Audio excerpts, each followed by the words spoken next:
Hi everyone, my name is Tobi And I'm Temi. and you're listening to Totally on Brand.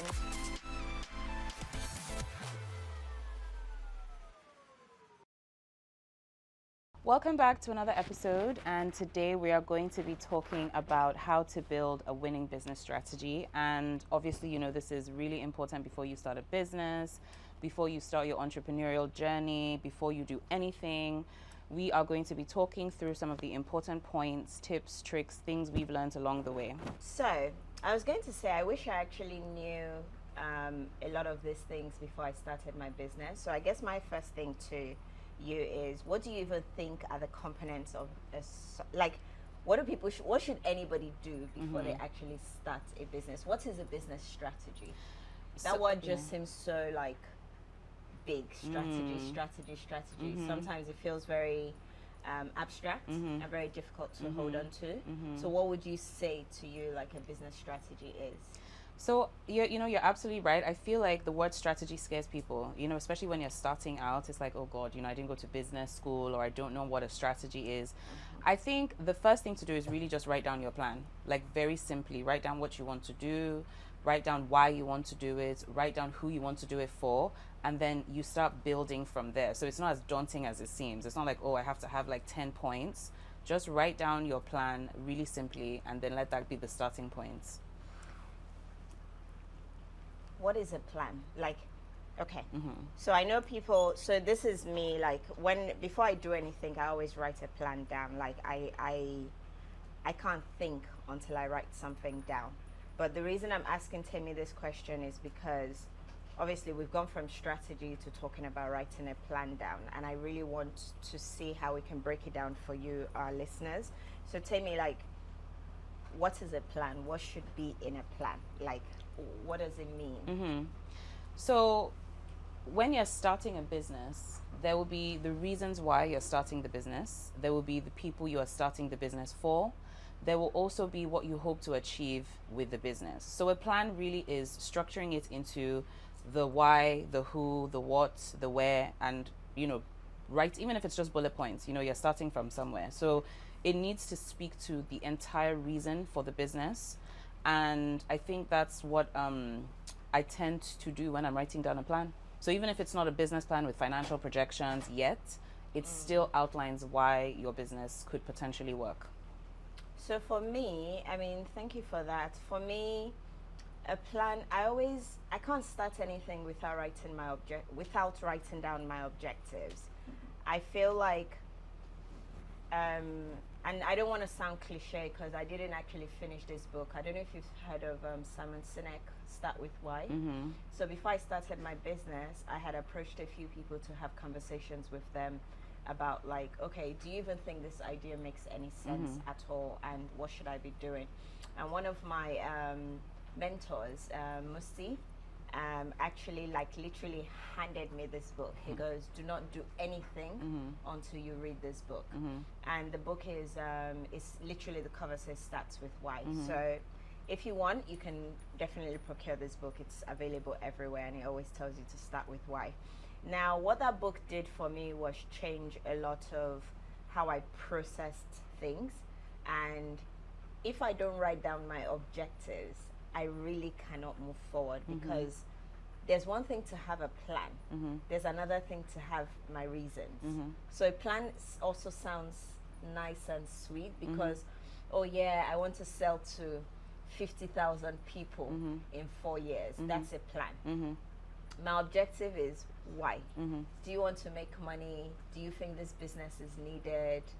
Do you even want fame? Like, what is your reason for actually deciding you want to start a plan? I don't know if that's also something that's included in a business plan somewhere, but in my experience, I've always like turned the tables a little bit around and always start with my objectives of why am I doing this? Yeah, absolutely. Yeah, no. So, that's why I feel like a plan should absolutely address why, So like the who, the what, the where, the why, and even the when, when is this business going to happen? And I think that it just makes it less scary for some people. But, whether it's a plan, whether it's objectives, whether it's a strategy, it still has to essentially talk about the different reasons or the different aspects or even what you want to do, because it might not work. It might not work the way you set out to, but always being able to reference that initial, these are the things I wrote down in the beginning, can either allow you to adapt or to come back to something maybe that wasn't supposed to work at a specific time. But I actually agree with you. The why is really important. Like, it's one of the things you need to think about first. Why am I even starting this business? And I think that I definitely need to get my hands on that book. It's really good. Yeah. So so that makes I'll either give you mine or get you one. The moment, that point where you said it might not work, my heart literally like stopped. Why? I don't like hearing that. I don't. It gives me personally, like, I have a big fear of failure.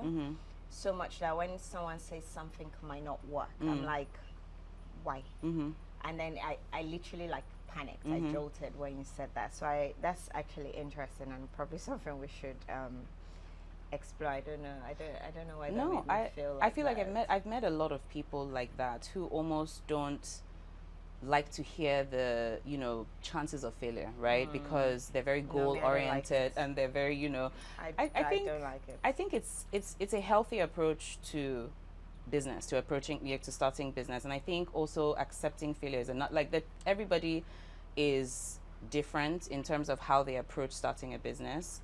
I don't think anybody likes to fail, but I imagine that hearing that something might not work do you understand? Like, so I completely understand the jolt, and I think that I'm thinking about it now. I'm thinking every business venture I have in the pipeline, have I ever thought it wouldn't work? And when I thought that, did I feel like the physical reaction? So that's really interesting, and I think we should talk about that more. No, I felt a physical reaction. I'm even embarrassed saying it, but like when you said it might not work, I thought, no, why won't it work? And the funny thing is not even why won't it work, because there is the potential of it not working, but I just didn't like hearing it. Like, it just made me feel a little uncomfortable, which brings me to another question entirely. Like, what do you feel people go through? Okay, now we're talking about like a winning business strategy. So I would say maybe like this might be more relevant to people who are kind of going on an entrepreneurship journey. Like, for you, so how long have you had your business for now? 10 years. Why did you start, and how did you start? So my business story is a funny one, because I would say I started the business in 2012 and then I restarted the business in 2017. So what does that mean? I essentially didn't succeed. Let me not use the word fail again. So I didn't succeed the way I it didn't go the way I planned in the beginning. Fair enough. Okay. So it didn't go the way I planned in the beginning. Why did I start the business? Therapy. We all do. I really need therapy. I feel like we all do. I just realized now that I don't. Yeah, that I have a big fear of failure. Oh my god. But I think that's also good. I mean, I think actually thinking about that, there's a lot to unpack. But it's good to have a fear of failure, because I think it motivates you to not want to fail.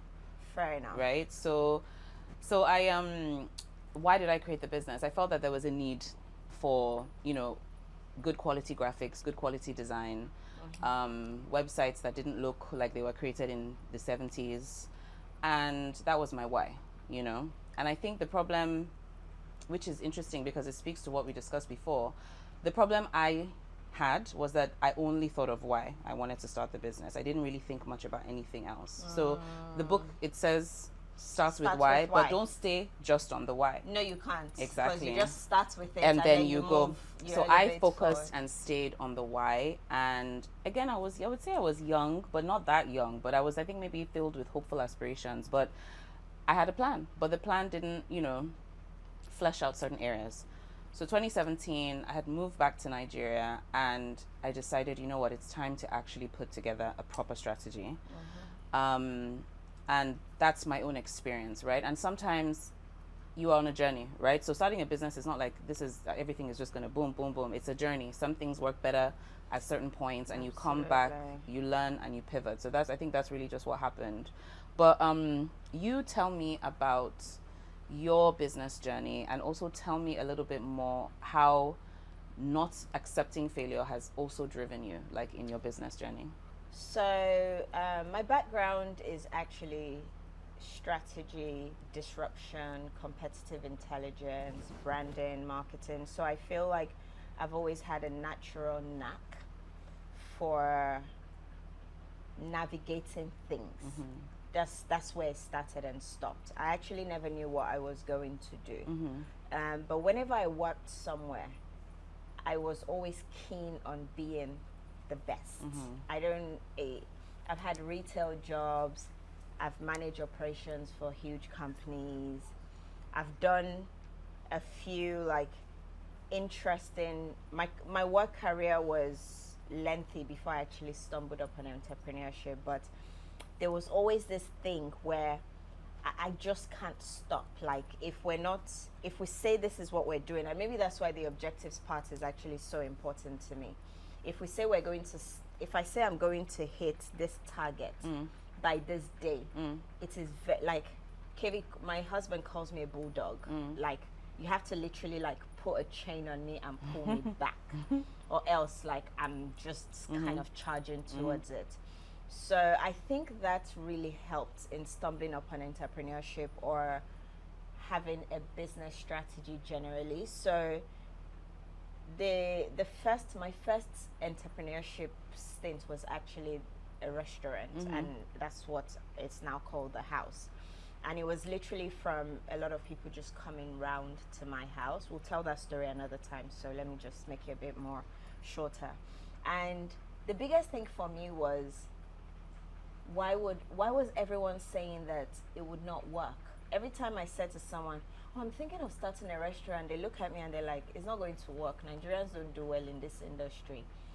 And that pissed me off. So I actually went into this journey more from anger and irritation, because like I said, that's what I mean by the fear of failure. It's like, what do you mean we fail at it? Like, who are you to say that to us? Like, so I traveled abroad, all our exposure that our parents have paid for, we cannot come back and actually do something really good here.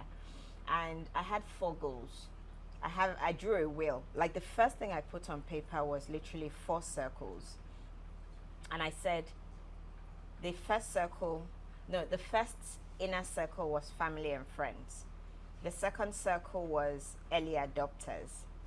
The third circle, what did I write there? I'm going to find that paper and I'm going to actually share here. And what I did was I drew 4 circles to say, if in the first year I can attract these people, I should be fine. If in the second year I can attract these people, then I should be okay. Then most importantly, what are the 4 things I need to do right? Good food, good drinks, good service, and a decent space. And I said decent space because there's constraint on funds. So my journey was very much deciding on a strategy and then running with it. Then I asked myself, why? Why do you want to do this? What's your driving emotion? And the first was, it is rude that no Nigerian has chased excellence and at least given the foreigners a little bit of a run for their money. Like, just let us enter top 10 or top 20 and we know that, okay, we're moving forward. My second why was, I wanted more Nigerians to feel like they could, which meant that I had to do it really well, because that was different to a selfish, you know, there's the selfish reason, then there's the reason that's bigger than you. So there was okay, I want people to feel like they can do this as well. Then my third why was money. I was looking for things that, I like businesses that are daily cash and instant gratification. Coming from a company like Balosh taught me that, because that's a car park management company. So you get to kind of see your revenue, and you're calculating revenue on a daily basis. It's not like one of those ones where you have a month-long invoice and you're able to do your income statements at the end of each month. This one, like, we actually have to produce income statements every day. So that already gave me a knack for like those daily businesses. And I would say like that was where my journey started from. It was literally crafting a strategy of combining objectives with why, and then actually going on that journey. Like, how do I get good food? How do I get good drinks? How do I get good this? And hopefully it's something we explore in another topic as we go along. But I would love to share the depth and the journey of how I went from literally hiring, thinking through, writing down, taking for like literally it was a whole production. But yeah, I would say that's my journey. I literally crafted a strategy and executed that strategy. I did not go beyond. So someone will come and say, oh, why don't you do this? And I'm like, you're distracting me. This is what I have written down, and this is what I am going to do. Just let me finish this, then I can come back to your thoughts and your suggestions after. I don't know if that answers your question. It does. It does. And I think it also raises some important points. You know, when starting a business or pivoting or adapting or whatever, you know, they're different. You have to also account for people's personality types. So you saying that you're quite like laser focused and driven, unfortunately, or whatever the case may be, is not the reality for a lot of people who want to start businesses. People do get easily distracted. People do easily let the outside influences, you know, sort of affect their own internal thought process or their planning. And I think that it's good to, you know, speak to people. Like you said, you spoke to your mentor. You know, I think it's good for other aspiring entrepreneurs to speak to people who might have done things better than them. So like somebody in the hospitality industry can come and ask you questions and say, okay, I'm trying to do this. How can I go about it? How can I start it? But, you know, the overall or overarching like thing that we both agree on is that you definitely need to have you need to have objectives. You need to have goals. You need to understand why you're starting your business. And, you know, even the selfish reason is funny because, you know, as you said that, I started thinking to myself that the reason I actually wanted to continue this when I moved back was because I just found it really annoying that there weren't a lot of female web developers and graphic designers and just generally, you know, in that space. I mean, there are now, and it's, you know, when you just like are trying to hire like a graphic designer or a web developer and like 80% of your applicants are women, and it just makes you feel so happy because you know that 10 years ago. Are you seeing that now? Yes, like my main graphic designer is a woman, and she's so amazing to me because she's also self-taught. Oh, right? Yeah, she's self-taught, and 10 years ago it was so, and it was even a hindrance to getting clients. You know, they were like, you know, you're a woman, do you know how to design a website for a bank? And in my mind I was thinking, don't women bank? Like, what does being a woman have to do with it? But you know, they were just used to tech bros. That's just what they were used to. So it was also a selfish motivation to actually start the agency, because I was like, no, I would love for every article to begin with woman-led agency or like female-owned brand strategy. And not because I think it's important to clarify that for myself, but I think it's important to clarify that for other younger aspiring, you know, women. But now I love the tech industry. I mean, it's filled with women, obviously. Amazing. Because I don't think it matters now. You have the skill, you have the ability, then you should go for it. But that, yeah, so always, I think people should always keep that like inherent selfishness inside, like the thing that is driving you on a personal level. Don't let it go. Because that is what eventually is going to drive you when you start getting caught up with like clients. Yep. That thing that is driving you must stay. You wake up in the middle of the night time and thinking, I want to quit, but I'm not going to quit because I cannot let them say that. Hi. So I think, a little bit of a stubborn streak. Oh yes, absolutely. That will keep you going. So what would you, I mean, that leads me to another question or thought. What would you say are the highs and lows that one experiences when they're trying to go from strategy to execution.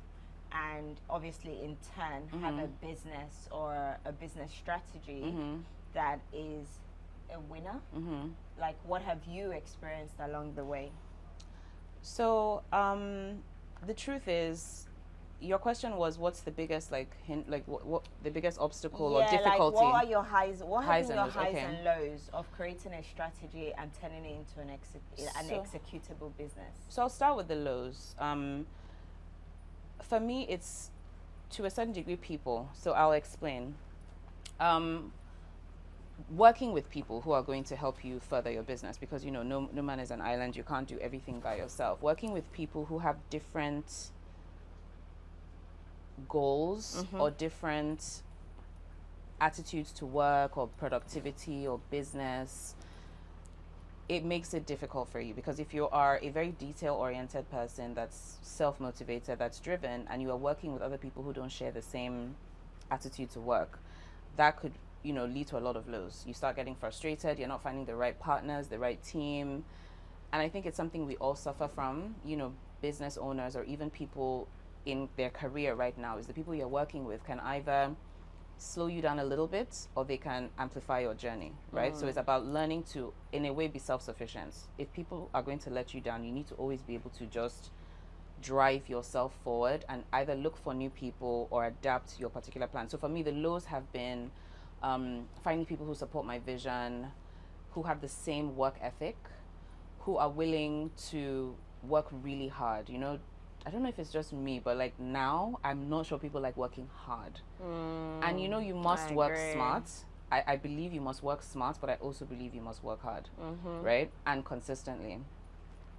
So lows, yeah, that has contributed to some business lows. What about your highs? Oh, highs. Okay, so the gratification of seeing your business services working for clients, right? So obviously we provide strategies and consulting for other clients. So when we advise them and work with them and it begins to win for them, that gives you a sense of pride. So that's a high.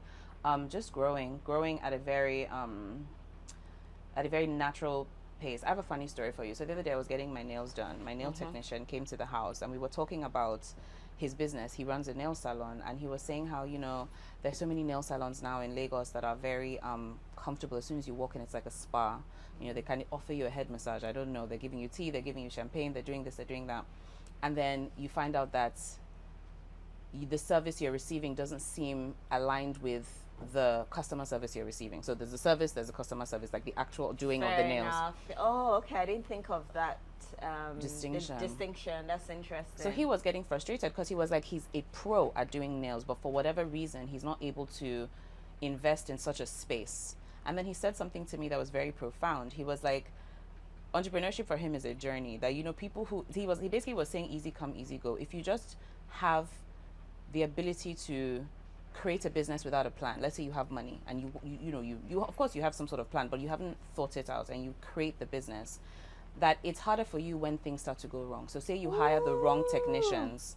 He said, but when you've been doing it slow and steady over time, when you fail at one level, you can just go back to the level below. You're not going from the top to the bottom. You're basically going back to the level below and saying, okay, how can I go back to that level above? And he was using the analogy of, huge salons that just popped up out of nowhere, but then maybe don't have the right caliber of nail technicians, that when they start to lose business. And has he found that his business has slowed down?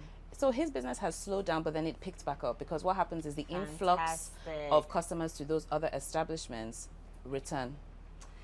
I love that. That actually gives me a little bit, sorry, I have to actually say this. That gives me a little bit of confidence, because obviously, like, being in the restaurant industry, like, Temi, I can't imagine. They open every week. Every week.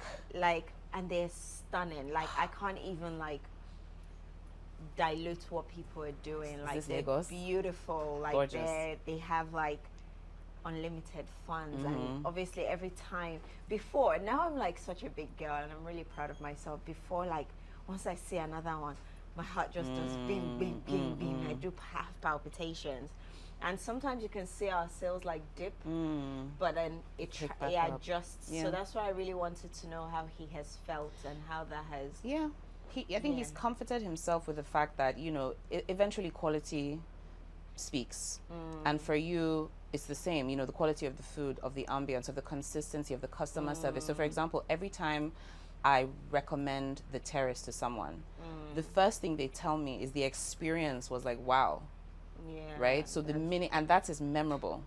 So even if somebody opens a huge tropical fantasy island that where they're like, there's a zoo inside, even it's nice and it's amazing, but people will still recall the feeling of when you understand. So it makes sense. So for him, he's comforted by that fact. He's like, he'll get there in the end. He does unlimited funds. We all but. And you just said something that is very, very key: the experience. I mean, we'll talk about that later. I guess I don't even. Okay, so we went from. What if we keep going back to our topic for today, which is like a business strategy and thinking through it. So I guess from even your nail technician. So did you go to his salon or did you have He came home to service? So is my that house. something he's always offered, or did he pivot along the way? So he started offering home service and then wanted to expand into owning his own nail salon. Yeah. So the conversation with him was then, this is how you can continue to build on your original dream, right? So these are the little changes that you can make to support your journey, because he has a strategy, he has a plan, he knows where he's going, but he sometimes gets frustrated by these, new salons, and competition it's natural in any market that you're operating in, and you need competition to grow. So actually, without competition, your business is useless. I agree. Whew. So that's scary. But we have to lean into it. But you know how, like, we're speaking about pivot. Can we just kind of dissect a little bit into pivoting? If we speak on the fact that even when you create a strategy, things change. And I think for me on my journey, that was, honestly, I'm going to say this and be very, very honest, that was one of the worst feelings. I don't know if I like change. I'm a creature of habits. I just want things to stay the way they are. Well, I mean, not the way they are. I'd like my money to keep growing, but I'd like everything else to, like, stability. Yes. I really like stability. Yes. So when things started changing around me, I didn't like it. I was very, very uncomfortable. So how do you handle having a strategy finally, writing this business plan finally, and then COVID? Oh my God. I mean, I can't still believe we had a pandemic in our lifetime. Crazy. But like, how do you, so for you now, you said you started your business and in 5 years you had to adjust. Like, what does pivoting look like to a strategy? So for me, it honestly looks like going back over each point. So you've written your strategy, the best of your abilities. Going back and looking at each point and just saying to yourself, okay, how did this actually work out in reality? If it didn't work out, what was the why? Like, for a lot of businesses, the why was COVID. A pandemic came and just disrupted the entire industry, market, world, finance, financial markets. So why did that point not allow for like flexibility or adaptation or whatever, right? So whatever that thing is, or maybe my business only offers in-house services. Of course, your business is going to immediately go out of business because nobody was allowed to interact physically. So then you go back to the points of like your strategy. This is for who, this is why, this is who it's for. And you have to start saying, okay, how can I now adapt this? So an example now is Gokada. So this is an example that most of us know about Gokada. No, I don't know if you remember, well, a lot of people probably remember that. And it's also in the name, Gokada. It was a bike hailing service, right? That was infused with tech. They didn't start with logistics at directly. all. They started as Gokadas you could hire on an app. Okay. And then there was the ban. So it was purely transport. It was transport. People transport. It was people transport. Oh, so I didn't know that. Let me even tell you why this is important, because in their business strategy, they had logistics as one of their like future plans, right? So it was a plan that they wanted to eventually grow into. But then when Lagos State banned the use of Okadas, they immediately just had to start doing logistics. It's like we have 1,000 bikes, we have all these people, 75% of which were out of a job immediately. How do we pivot? How do we go back to our strategy and say, okay, fine, this is no longer 3 to 5 years, this is now. We need to bring up logistics to right now. And they did. I mean, I don't know if it's good or decent, but they did a job of it, because now Gokada is predominantly logistics. Interesting. So interesting. So you just have to go back to your plan, and you have to just begin to like with a very, very fine-tooth comb. You were telling me earlier as well about a business like Slack. And they started as, I was really surprised, like, you said they started as a gaming platform. What do you mean? Slack is that's my entire business. I know. Operations, like that's where we do Slack all our business operations. Was it Slack? There was, I can't remember which one it was. We'll come back to it. We'll check it. Yeah, we'll check it and come back. Yeah. What other businesses would you say have gone through a pivot, considering I'm sure they started with one strategy and then they've had to adjust? Can you think of any other one? I have a personal example. God, when I started a house, like what excited me the most was experiences, like giving people a physical experience. Like I love social houses. I wanted people to experience like different moods in a space. And then a pandemic happened, and I don't think I've ever cried so much in 1 month before, because I thought I'm gonna fail. For someone who has an innate fear of failure, even thinking about it, I'm already emotional. Like I was extremely uncomfortable. Imagine, first of all, are we all going to die? That was the first thing. Secondly, what am I supposed to do with all of this business assets that I have? Like what's going on? And it was a very strange period for me. I didn't know what to do at all. Big companies, huge conglomerates were trying to navigate, and then you had small me who our restaurant was literally only 2 years old, maybe even less. And this pandemic happened, and the only thing I could think of was literally just paying attention to the pulse of what was going on, because I said, okay, just stop. You have to close first, whether you like it or Of not. course. I had about 100 staff then. A lot of them were very confused. So the first thing to do was, how much did I have saved? You always, personally, I always have operational cash always waiting in the business. It cannot be touched under any circumstance. Yeah. So the first question was, how am I going to use that operational fund to provide a potential stipend? And people were laying off staff. That didn't come naturally to me. Like people were crying and saying, please don't let me go. So how many of us are here? How much do we need to stay at home that you can potentially use to feed your family? So the first thing we did was buy like bags of food, bags of rice, bag of beans, and then distribute that first. Like let this one even last everybody for the first week. Second week, okay, guys, we have to actually, we can't come to work again. So we shut down. Some of my staff, you'll be surprised, they don't even have homes. Wow. So it was literally HR calling each of them. How are you getting on? What are you doing? What's going on? Bearing in mind there's no more influx. And we had closed for renovation for about a month before COVID happened. No, for 2 months. Wow. Thinking we're going to revive back. I spent all the business money doing renovation, because Nigeria, we like new things. So I had to redo the entire space up. And the only thing that came to my mind was, and at the time, takeout didn't even come to my mind, simply because the regulations had not even allowed any movement at all. So I had no idea.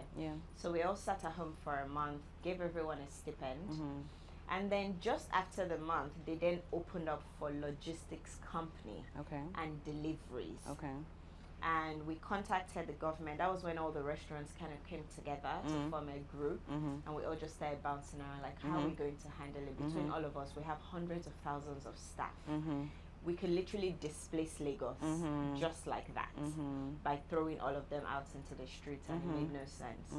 So once they opened up, we wrote a letter to the government, to the governor, and said, look, we know we're not logistics companies, but is it okay if we kind of lump ourselves as part of it and we're able to do deliveries? And weirdly enough, they let us. So they gave us like parameters of when we can open, how to open. But I was joining them in writing letters, but me, I didn't have takeout. And it was then I realized, oh snap, I actually have to build a new business arm. And we spent 2 months. No, not 2 months, maybe like 4 to 6 weeks, like building it. So I started with a plan. I literally wrote, what are my objectives? Why am I doing this? There's no dining business. I need to succeed here. I need to be able to pay staff. We need to keep the business and brand name going.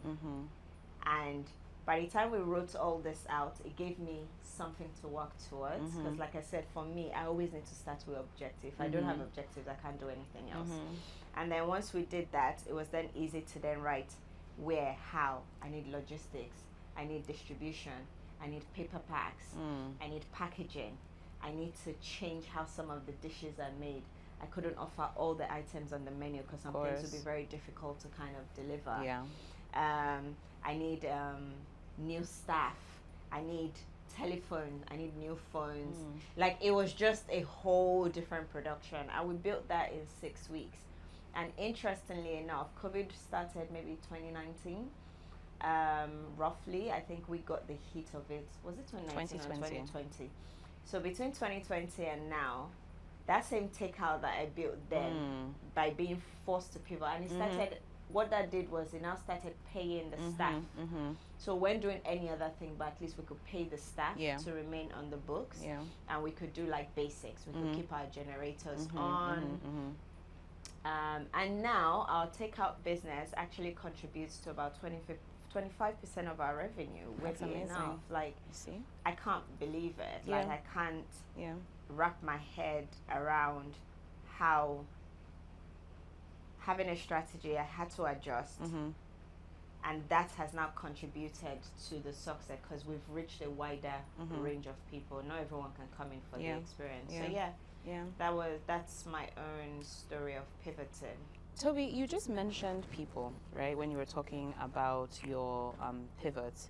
How do people play a part in, like, the success of your business strategy, or, like, you know, how do they help you achieve your business strategy, and how do you find the right people? Okay, if I process it in a sort of systematic way, I would say, okay, if I was writing a business plan now, say I'm in front of my laptop, I'm writing a business plan. There are two sections that are highly people heavy for me, and one is always the customer and the who, which is the part of the business plan. So who are you trying to sell this product or service to? Yeah. And the second one is like people, actual staff. So I guess we can dissect both in completely different ways, because for me, who are you selling to is very key, because if you don't know them, you will fail. If you don't identify them, you will fail. If you don't know how they function, you would fail. There's something I call a consumer journey path, and another thing I try to use called the decision-making unit. Those two things I try to combine when I'm talking about customers. And they have helped me very well in mapping out who my people are, and once again having laser focus on that thing. So when I think of consumer journey path, it's, say, Temi, you're my customer. I want you to come to the terrace twice a week. The first thing I have to do is, who is Temi? Temi is a young woman who owns her own business, so she's very busy. Great. What times of the day does Temi function? I have to know. Temi has kids, meaning she will have a lot of home cooked meals, and there's certain times in the day she's not going to be available to me because she probably has to do school runs and put her kids to bed. So what are the best times am I ever going to catch Temi come through to the restaurant? Then in those time I'm going to get her to come to the restaurant. What sort of dishes will she be willing to eat? So if I'm going to catch you as my customer, you're my customer, my key times to operate for you or to market to you is between 10 and 3, because your kids are probably in school and other people are looking after them in that period, and then probably past 8 p.m. Where it's time for you to unwind, chill with your girls. So I have to follow your consumer journey path. That's the first thing like I have to do. The second one is the decision-making unit. Who makes the decision in your household to do things, to escape, to go on date nights, to be able to, like, where's the financial responsibility or the disposable income of your home coming from? So Temi is married, great. So she has 2 lots of money of disposable income, meaning she might be able to afford certain prices at certain way, and most likely they would have to do date nights. So what sort of ambience do I need to create? How do I market? What sort of events do I need to put together? You can see how I've combined the consumer journey path with the decision making unit, and I put it together. And I say that because if you don't have a plan or a strategy for your customers and know who they are intricately, you will, like, everything will just become difficult. You will literally just be producing or like running a business, and you'll be wondering, I'm not getting customers, or I'm not, like, just know who they are. And sometimes don't worry about anything else that are happening. Like, human beings are creatures of habits, number one. Number two, people will explore new things, but like you said earlier, like experience, memory, habits still comes naturally to people. So that's one aspect of people or humans that I would put in my plan. The second thing for me is the people that actually work with you as well. Now, a space or a building or a service is empty without people. I always say to people, like, if you leave your home for 2-3 months, it will deteriorate. I don't care how beautiful it is. Like, if it's raining and there's no like humidifier, there'll be mold on the wall. There will be dust. Like, it cannot take care of itself. You actually need people to elevate things. So when I think of the other aspect of people who work with me, I have struggled, I'm not gonna lie, to find the right people. I think slowly but surely I'm putting myself in a better position of realizing that the strategies I'm creating require excellence. So I'm learning to now headhunt and poach, which was something that gave me a lot of anxiety and fear before. But now I'm doing a better job of doing that, as opposed to before just waiting for people to come to me. And in Nigeria, God forgive me, like, we're all hungry. A lot of people are just looking for a job. They don't actually know or have the specific skill sets to come to work for you to be able to elevate what you're trying to do. So by poaching and headhunting, I'm doing a better job of matching my strategy to my people.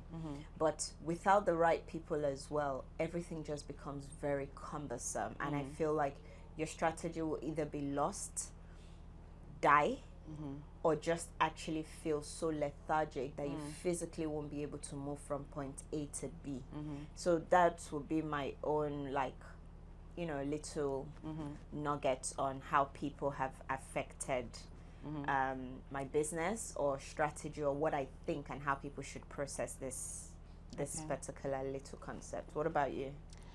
You know, very much the same. I would say that, you know, part of building your business strategy is, you know, also knowing your customer, just like you said. So you have, you called it customer journey mapping. Yes. Okay. So I literally made it up in my head. So they're user personas, right? Okay. So you've, you know, I mean, I think it's that yours actually makes more sense. So whoever called them user personas, they should take notes. Guys, you heard that? Like, I started creating, what's it? In the textbook, they'll be like, yes, customer journey mapping. I love it. It sounds better. But yeah, so like what motivates your customers is really the only thing that you need to be thinking about. Like, you know, that's why there's certain industries that do really well, because they're niche target audience, that they know them inside out. They know what drives them, so they're able to market to them. And every business should know your target audience, or let's even simplify it, know your customer, what drives them, what they don't like, what they like, right? So it's the same for me, especially in a service-based business. Obviously, we offer services to our customers, and we help them to realize who their own user personas or customers are. I like that. So it's layered. It's layered, right? So I need to know my own target audience, but my customers also need to know, my clients also need to know their target audience. So there's a lot of understanding motivations that needs to happen.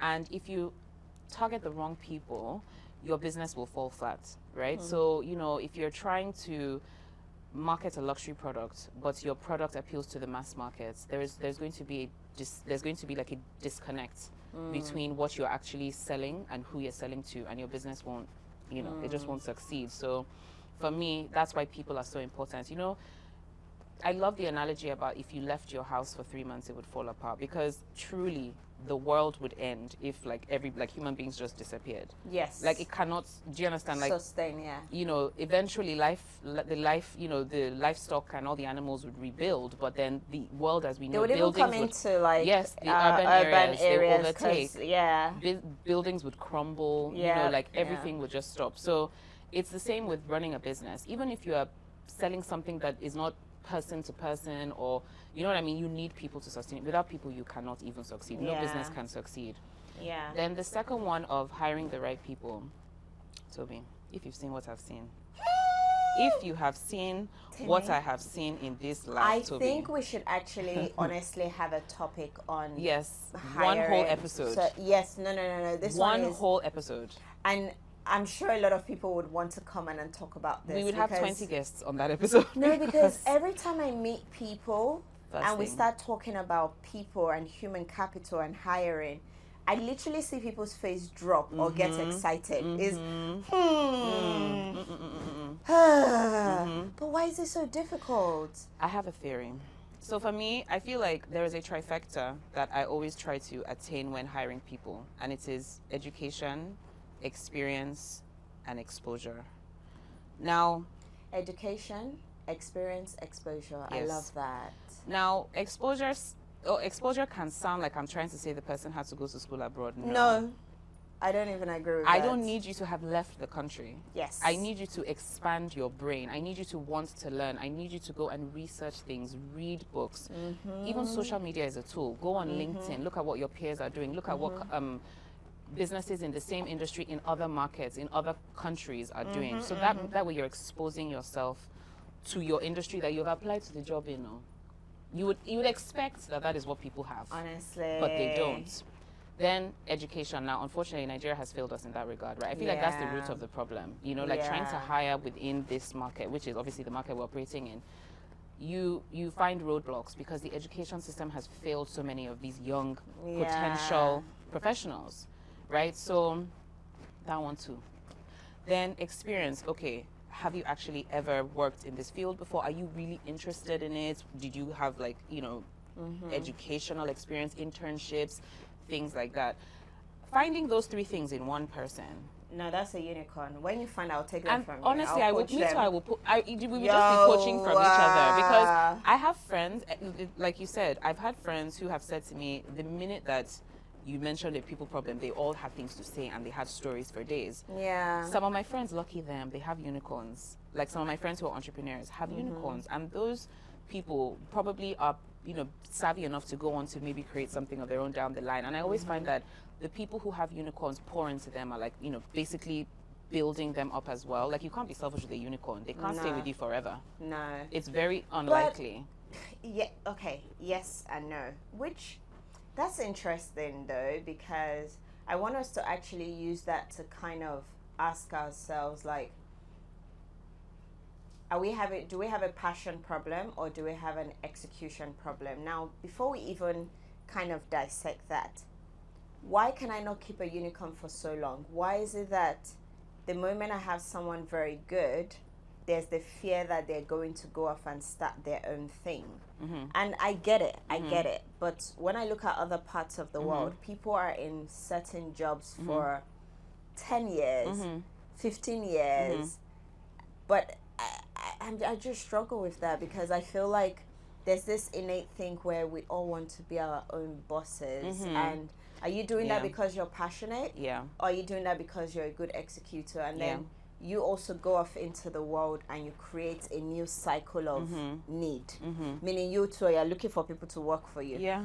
I'm looking for people to work for me. So we're all in the same. All of us have mediocre businesses. And I believe in 20 companies over 200 mediocre, 20 great companies over 200 mediocre companies. So how does one even navigate that as well? So you're right, there is a fear.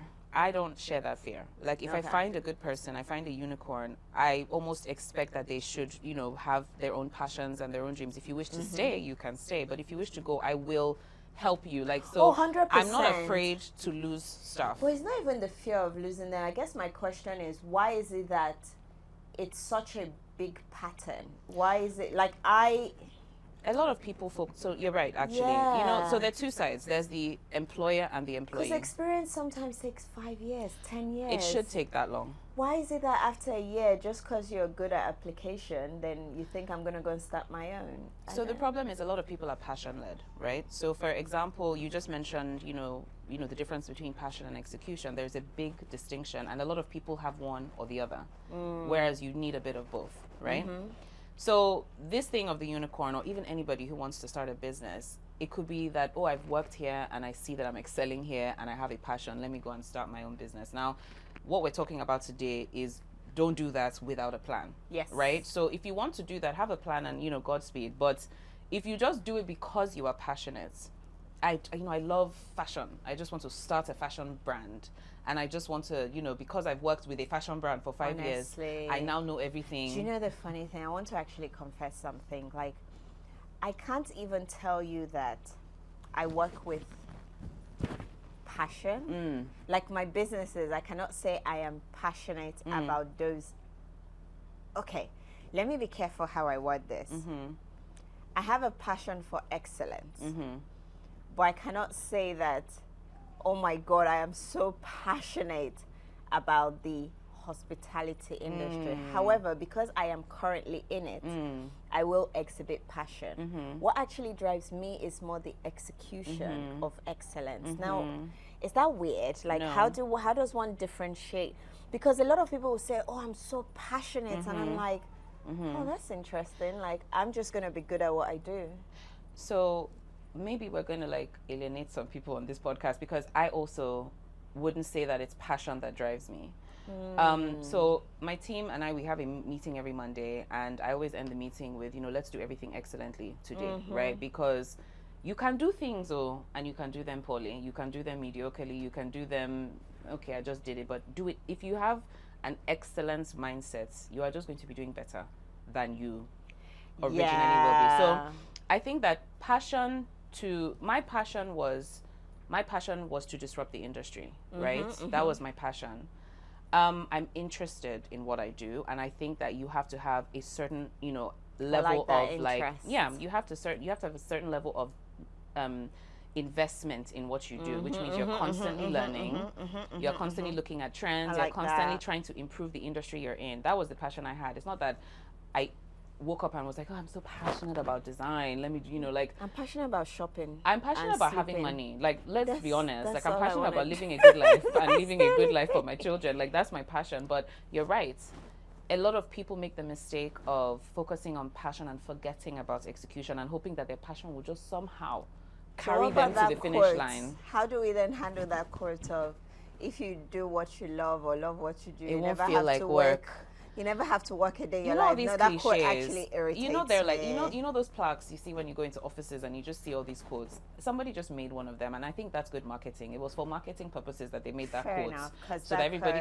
Honestly, sorry guys, It's not true. It's awkward. It's actually not even true. I don't even like it. It's not just a lie. It's a lie that they've told us, because it's not true. If you love what you do, and what is You it? never have to work. If you a love day what you do, you never have to work a day in your life. Please, I think that just you must I don't work. know. You have I to don't work, know. and then the problem with humans is everybody interprets that in a different way. Well, let me Fair enough. explain the biggest problem with that quote is that people read it and think, okay, I'm really passionate about this. I love what I do.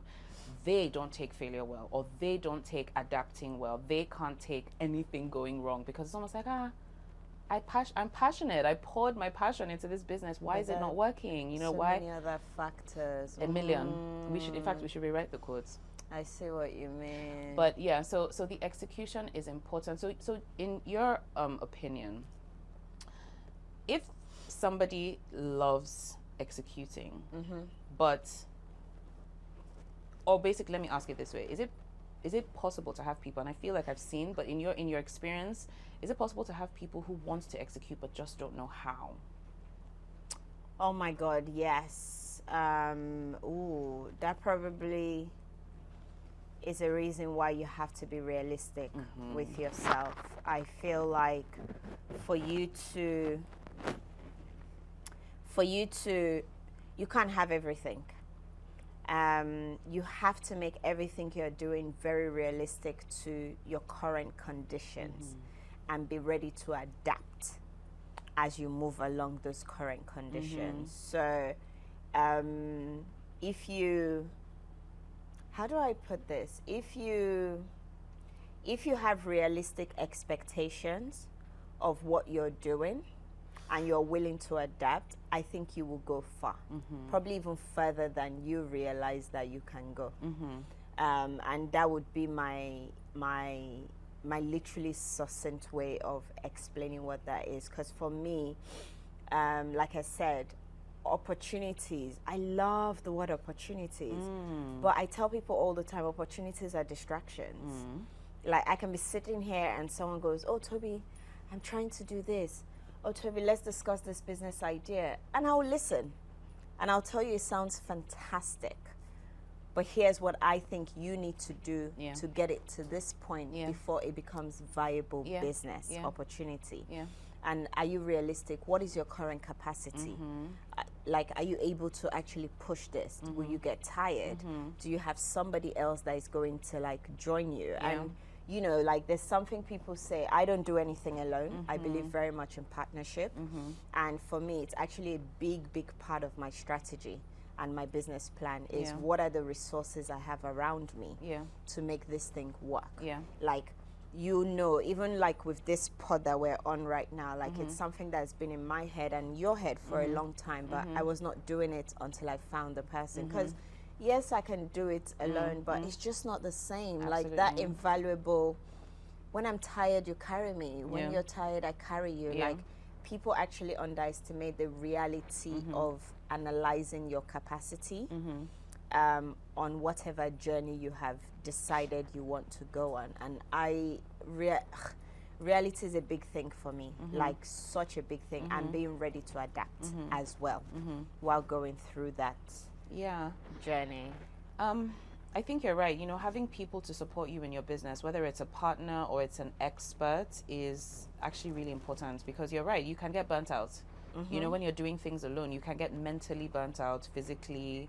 And I also feel like in a partnership, there are two roles that people can play, right? So you can have visionaries, you can have executors, and they all play a specific part in the success of the strategy. So tell me a little bit more about you. I mean, we know that you're an executor, but in partnerships, have you ever had an experience where you know you were bringing in a partner who is solely the visionary, you know, to help you execute? So interestingly enough, I've always had to jump into the visionary role in a lot of my current part. Actually, no. I would say with working with someone like a Simi on her business called Beyond Fitness, she was the visionary. And that was quite exciting for the first time for me because all she needed me to do was just execute the things she had processed in her head. And I had not been in that position before, apart from when I worked like 9 to 5, which I did for a long time. But I realized that I'm quite adaptable into any role. So I can jump into the visionary, I can jump into the executionary, I can jump into the creative. But for me to even be able to execute, or for me to be successful, I actually realized that I have to have a little bit of all of it. But execution for me always comes out on top, because it doesn't matter how much ideas you have. If you cannot execute it and put it just down, an idea. It's literally just floating in the air. And people in have your ideas head. all day, And every day. If you, like, my EA is here, we've been writing about this podcast thing for how long now? Over almost 2 years. It was on my to-dos. Like, literally, her first task was to do an outline of what the podcast is. When she came to me, she said, oh, I don't know what to do. And I said, just give me headers first. I don't even know what myself I'm doing. So I kind of love jumping between all of it, but visionary and execution, I would say, are the two that I fully embrace. What about you? So I think at different points have been different things. I you know, in my current capacity, I don't find that there is a lot of room to do both at the same time. Just right now. That makes a lot of sense. Right now, yeah. So I like that, just right now, just because right sometimes you also have to be realistic about that. And that's the thing. When you said that you love being realistic, I feel like they should put that in my name, because I always try to do things that are realistic, that are not to say that you don't have a vision. You have a vision, but you also need to be aware of what's happening right now. I can't push myself beyond my capacity. I can't push my agency beyond its capacity, because it's, you know, going to eventually detract from the strategy. So right now, I would say I'm more of an executor than a visionary. I've put my vision into the business, there are several layers. We've talked about people, we've talked about, partners, we've talked about experts, but now is the time to execute for me. So I think that's where I am right now. And I completely understand there are a lot of people that I've, worked with over the years, a lot of clients, they're going through the motions. They're like, okay, today I'm a visionary. Tomorrow I'm an executor. But both need to happen. Just like you said, you need to be adaptable. And that's really interesting. So I'm going to ask you now for our listeners, right? Can we actually give them practical tips for setting achievable goals? Like, let's break it down, make it really, really simple. How do you actually set an attainable goal? Yeah. I think for me, I would advise you to write down your objectives. I would advise you to write down some goals and some steps you can take and put things down on paper first. Like, it's always nice to talk about something. But I feel like, just remember, as you're talking about it, it needs to start to feel real. So if the first thing, like a friend of mine came to me recently and she wants to do like an art and culture exhibition. She wants to go into that world. And the first thing I said is, do you have a lot of arts and culture friends? And she said, a little. And I said, the first thing to do is to put on paper and ask yourself how the next 3 months you're going to befriend more people in that industry first. Like, don't, because that industry is so different. It can be quite tight and it's not very easy to break in. So first things first, what are the events you're going to go to? Absolutely. How many people are you going to befriend? How does your social media page look? Does it attract people in that industry? And she was like, oh, wow, that's so interesting. I was like, yeah, so that's your first thing. Just write it down, start researching, and start going out to those spaces more. So have business goals, write a clear plan. Your plan doesn't have to be perfect. You said it in the beginning. It doesn't even have to have financial goals. It just needs to have clarity. Of where you're going, and seek help. Seek help from people that you think know. Ask questions. Do not sit in the corner of your world and literally just expect things to go accordingly. And be realistic. If your business idea does not seem like it's going to work, just be ready to pivot and adapt. And execute. I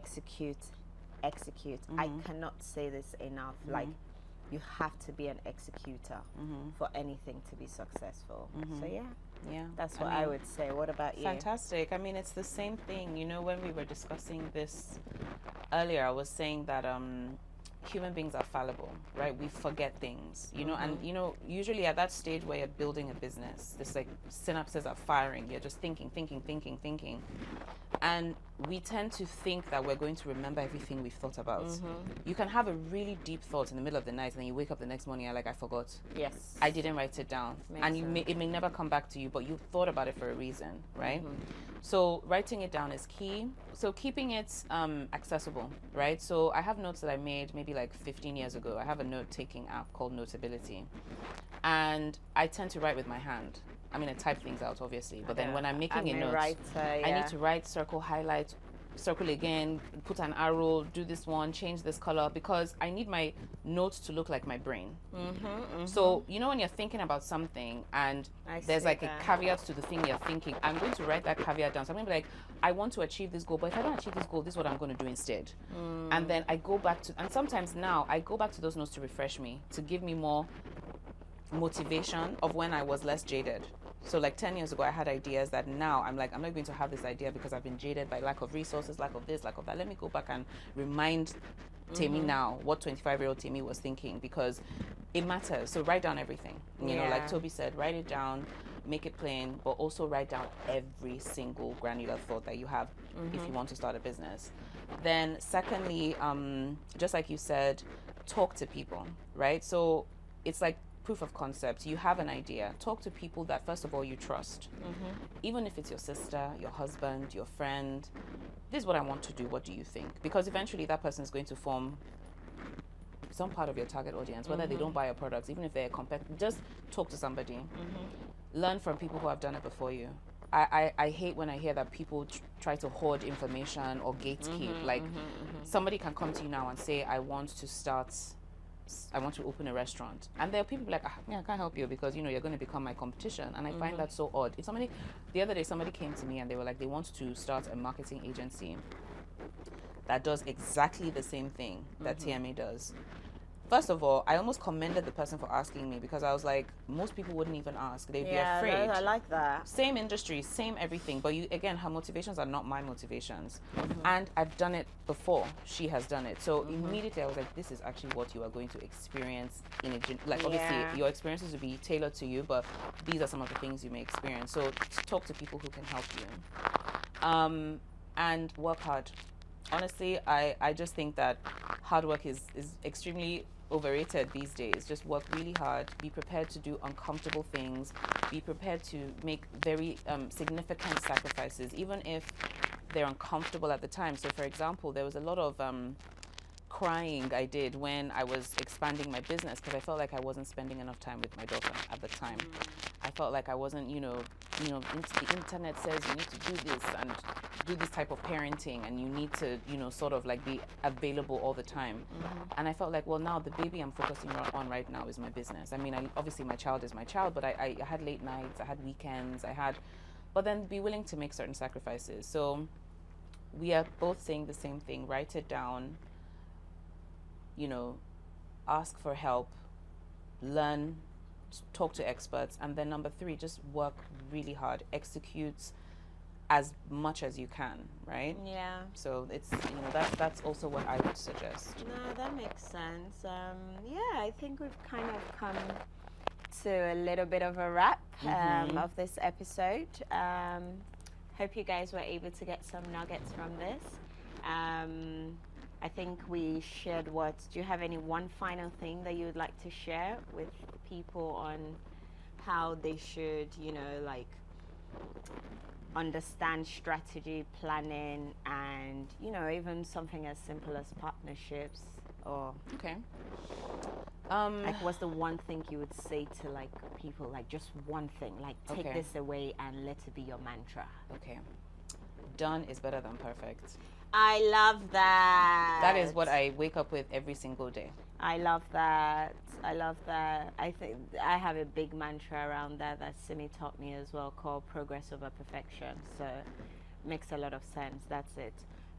For me, honestly, just be honest with yourself and move.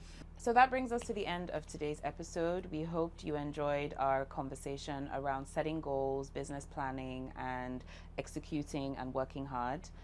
And if you liked our discussion today, don't forget to like, subscribe, rate, and leave a review. As always, keep hustling and stay inspired.